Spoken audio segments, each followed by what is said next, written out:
Friends, মই আয়ুষ ৰং চেনেলত সম্প্ৰচাৰিত হৈ থকা সূৰুযমুখী ধাৰাবাহিকখনৰ আজিৰ খণ্ডটো চাবলৈ বহুত বেছি ভাল লাগিব, কিয়নো যোৱাটো খণ্ডত মাকে বিজয়ক ঘৰলৈ মাতিবলৈ অনুস্মিতাক কৈছিল আৰু তেতিয়া অনুস্মিতাই দাদা ঘৰলৈ আহিবনে নাই সন্দেহ আছে বুলি মাকৰ আগত কৈছিল।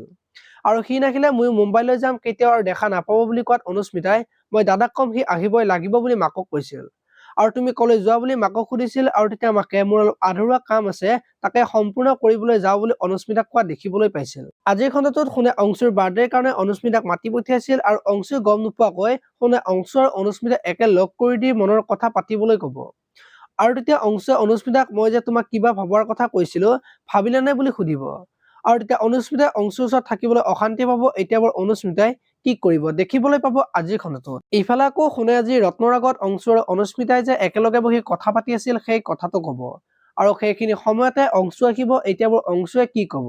আনফালে আকৌ পৰি আজি ৰত্নহঁতৰ আগত বিজয়ৰ মাকে যে পৰিৰ ওচৰত ক্ষমা খুজিব আহিছিল আৰু বিজয় আৰু পৰি যে বিয়াখনত সন্মতি দিছে সেই কথাটো কব, আৰু তেতিয়া সোণহঁতৰ মনত বহুত বেছি আনন্দ পোৱা দেখিবলৈ পাব। আনফালে আকৌ বিজয়ৰ মাক ঘৰলৈ গৈ বিজয়ে যে মাকতকৈ পৰিক বেছি ভাল পায় আৰু পৰিৰ সকলো কথা শুনে সেই কথাটো ভাবি মাকৰ বহুত বেছি খং উঠা দেখিবলৈ পাব। আপোনালোকে সূৰুযমুখী ধাৰাবাহিকখন চাই কেনেকুৱা পায় কমেন্ট কৰি জনাব। আৰু যদি আপোনালোকে এতিয়ালৈকে চেনেলটো ছাবস্ক্ৰাইব কৰা নাই তেতিয়াহ'লে চেনেলটো ছাবস্ক্ৰাইব কৰি ভিডিঅ'টোত এটা লাইক কৰি দিব। ধন্যবাদ।